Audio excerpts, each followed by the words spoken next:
Hello and welcome to my new episode. Thanks for tuning in. If you're new here, I'd love you to subscribe and hit that notification bell so that you are the first to know when a new episode goes live.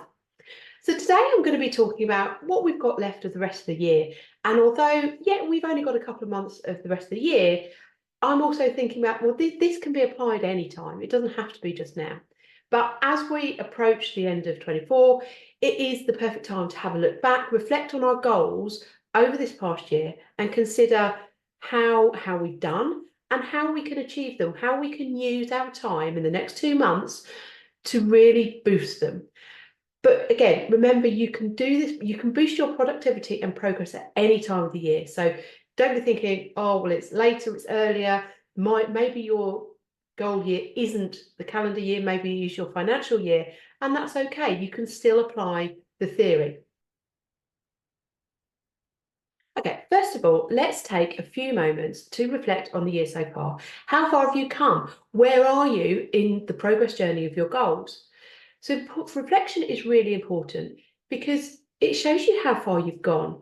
So you can look at what experience have worked, where you are on your goals, how your progress is going, and identify those areas for improvement. If you don't reflect on it, you don't know what necessarily has gone right and what's gone wrong. And if it's gone right, brilliant. But if it hasn't gone right, then there are things that we can learn from that and then we can make those improvements. So it is really looking at the learning from both the successes and the challenges. We've had an upsurge when we did X, so let's do X again. Y didn't quite work, so let's tweak Y and change that so that we're getting similar kind of results to X. It's so important to take those moments. And the other thing that reflection allows you to do is to see how far you've come, is to see that you started at the beginning of the goal journey and you are significantly further on. And along that way, there will have been lots of things that you can have celebrated, and there will be things that you can celebrate. So absolutely, you're going to celebrate when you reach the goal, but it's not just about the big goal. It's about all those little things on the way, because actually that keeps you motivated as well. So the reflection means you're recognizing your growth and you are identifying the lessons that you can learn. Acknowledge those achievements. Give yourself a pat on the back. Let your team know that you're proud of them. It is about celebrating accomplishments, big or small, because they still form part of that success, that goal.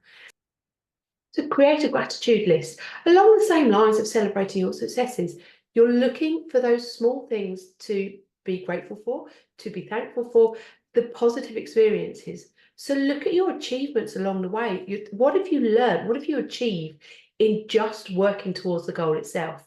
So the positive experiences you've had, maybe you've learned skills, maybe you've learned how to use a new software, maybe you've made new connections that actually really have an impact in your life.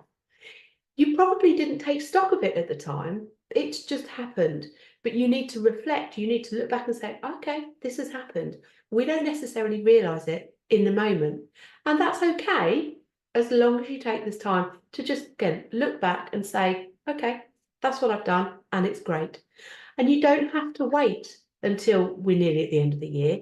You can do it every week, every month, even every day if you want to. If that's what helps you keep motivated and help you realise the achievement and the progress you're making, then that's absolutely good. Okay, so where do we start with that reflection?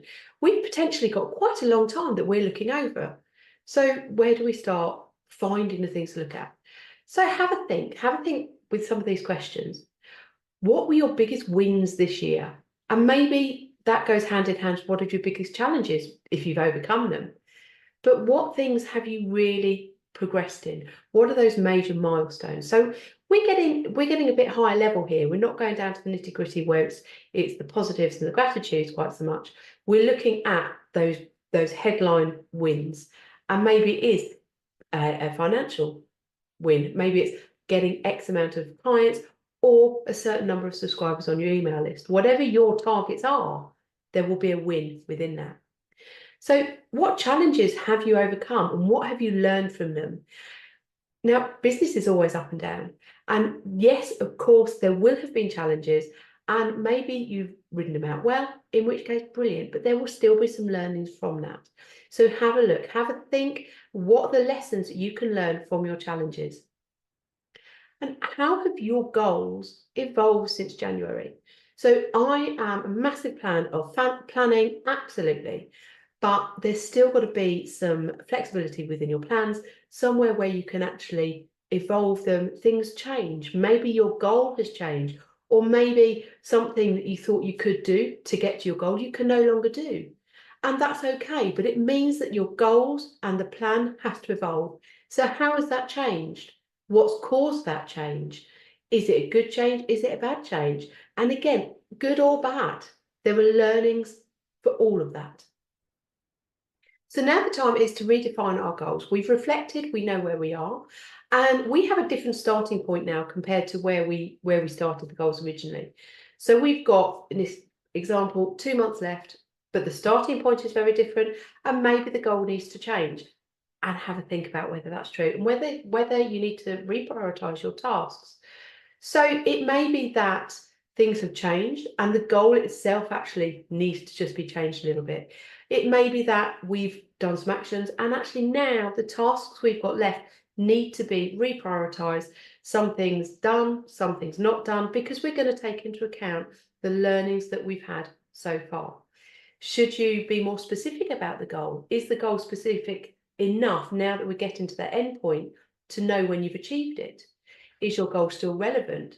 And all of this is around reflecting back on how far we've come.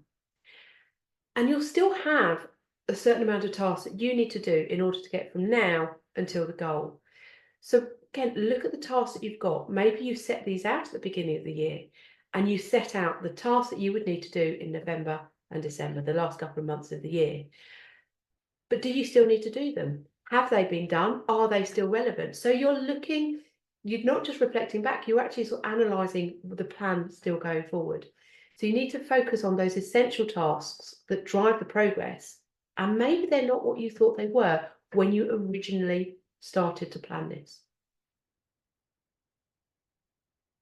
Now we've reflected, we've redefined goals where necessary. But how do you know when you've succeeded? How do you know when you've hit that goal? Well, you need to track it. So how do you know? What tracking have you got in there? So the tracking allows you to measure success. It allows you to know, for example, with a financial target, you start off with naught. Where are you now? If your financial target is £10,000, you need to know whereabouts you are now. You will have some way of tracking it. But there are other things that come into play as well, which help you use key metrics to actually to make the process better. So without tracking or with some vague tracking, yes, you will still be going in the same direction. If you've got a plan, you know you want to get there. But it's not just those key things. So maybe you're looking at that overhead financial target. But what about when it doesn't go as fast as you want, or it's actually you get more growth than you were expecting? Then you need to be tracking background things as well. And then that will indicate why the success was there or what didn't work quite as well. And then reflecting back, you can learn from the lessons. So if you are, for example, sending out marketing emails, are you then tracking who you're sending them to, which group of subscribers? Are you tracking the kind of information that's included in these emails, how often you send them, how often or how many people unsubscribe? Because that tracking allows you to then have more information about why maybe the financial side, the sales, aren't going quite as you wanted to. So it's not just tracking the goal, it is tracking things behind the goal. But again, if you're not tracking it, how do you know? Well, I think we're there, I think we need a couple more sales. You can't celebrate it until you know. So the things to keep track of, I mean, it depends on the goal that you want to achieve.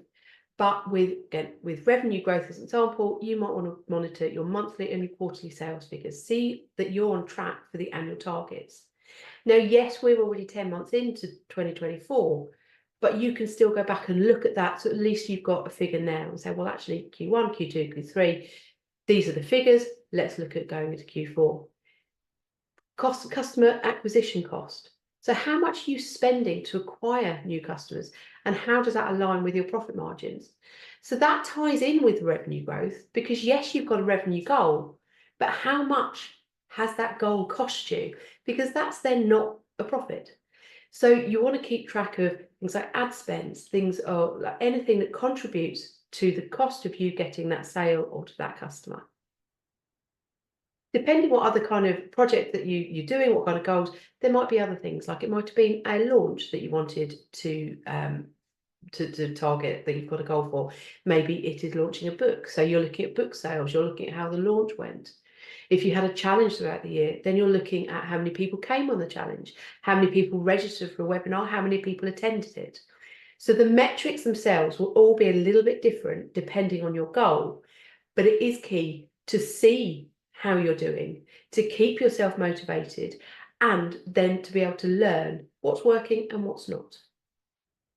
So to wrap up, the message I really want to stress is that it's not too late. You've still got time to push for those goals, to reach those goals.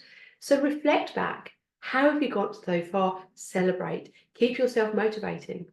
Redefine those goals. Prioritize those tasks. Make sure that actually now things are still going the way you want to, and track it. It's just not too late to achieve those year-end goals. But I will caveat that and say, actually, even if you don't get those goals, even if the goals actually that you set don't quite work for you now, you've still succeeded. You've still got a success because you have moved from base point to where you are now. So there's still progression. It might not be what you wanted, it might not be what you expected, but it is still progression, and reflection will allow you to see how far you've come. So I'll leave you with just final thoughts from Mahatma Gandhi, when he said, the future depends on what you do today.